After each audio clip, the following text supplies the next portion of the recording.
ગુજરાતમાં આમ આદમી પાર્ટીને કરવું છે શાસન, પરંતુ કોઈક ના કોઈક રીતે આમ આદમી પાર્ટીને મળે છે ધોબી પછાડ. અને ફરી એક વખત એ જ આપને ગુજરાતમાં મળ્યો છે જોરદાર ઝટકો.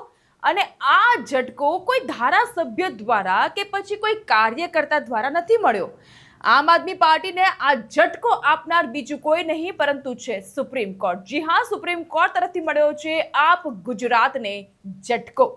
આપ ગુજરાત નામના સોશિયલ મીડિયા એકાઉન્ટ ગુજરાતમાં સસ્પેન્ડ કરવામાં આવ્યા અને આ વાત તો 25 એપ્રિલની છે. પરંતુ આ મુદ્દે આમ આદમી પાર્ટીએ સુપ્રીમ કોર્ટના દ્વાર ખટખટાવ્યા હતા.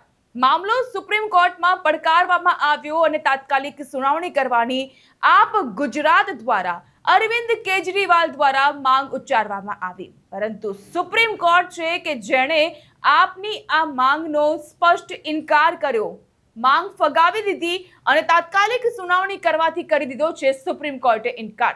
અરવિંદ કેજરીવાલની પાર્ટીએ આ કાર્યવાહીને અભિવ્યક્તિની સ્વતંત્રતા પરનો હુમલો અને બંધારણીય અધિકારોનું ઉલ્લંઘન સમાન ગણાવ્યું.